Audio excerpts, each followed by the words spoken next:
Hello and welcome back to the MCR. My name is Mac, going solo today. I'm going to try something a little bit different, and if it works, I'll continue it. It's called Just In Case You Missed It News. And I'm going to be looking for crazy, odd stories, most of them still in the political realm, but not exclusive.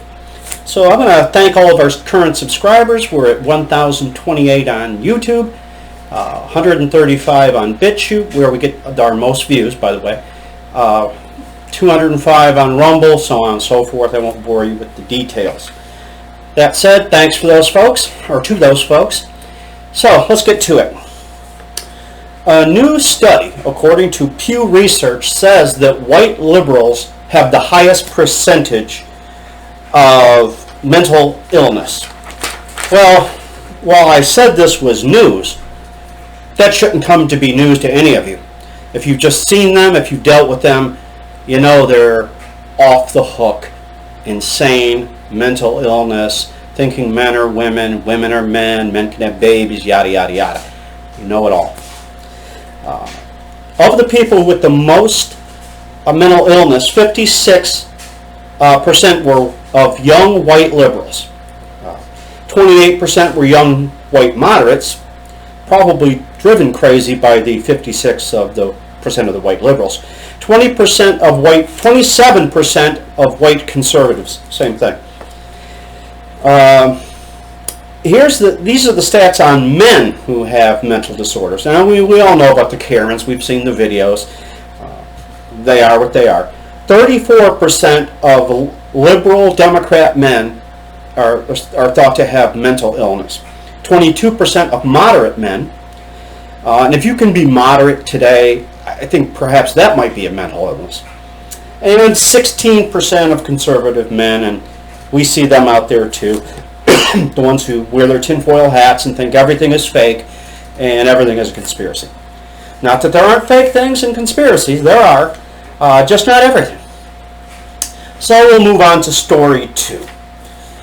In Scotland, this is a good one. Blood donor turned away because he refused to answer the question of whether he was pregnant or not. I would have to say, is this a joke? Are we on candid camera? Are you kidding me? You can't be serious in asking me if I'm pregnant when you know perfectly well a biological man cannot be pregnant. Now, had they asked him if he was transgender and could he be pregnant, that would be another issue. I wouldn't have a problem with that. And it's done for the donor's safety. The National Health Policy says that pregnant women and those with a baby not yet 6 months are allowed to give blood.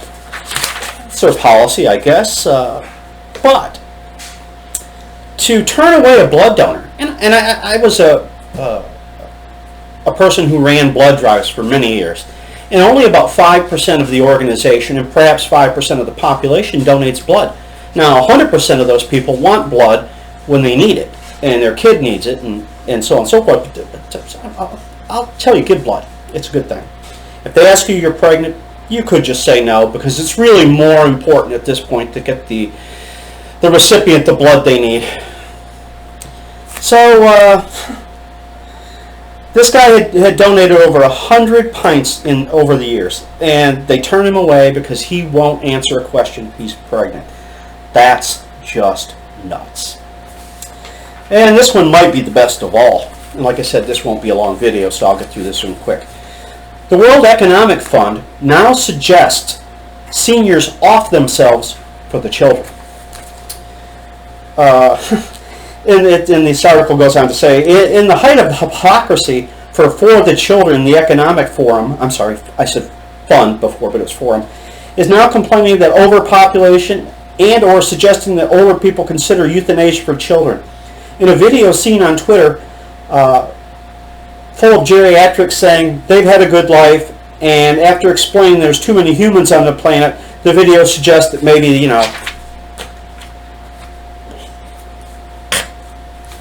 or nappy time, permanent nappy time, like a criminal gets. Old people live too long and risk the global community. That's what one of their spokespeople said. This is just nuts. You know, how about the leftists just do what they recommend for everyone else to do? And we'll go through 90% of them, and we'll take a look at the results and see if it's worthwhile to do. So don't do that. I don't care how old you are. If you're 117 and watching this channel, first off, you're very intelligent. Secondly, you'll be here as long as God wants you. Not a minute longer, not a minute shorter. You'll be here. So as we like to say on the Michigan Conservative Roundtable, and if you like this format, please let me know. So as we like to say on the Michigan Conservative Roundtable, the MCR, like, share, and subscribe, and be safe. Watch your six, and don't tread on me. And don't tread off me either.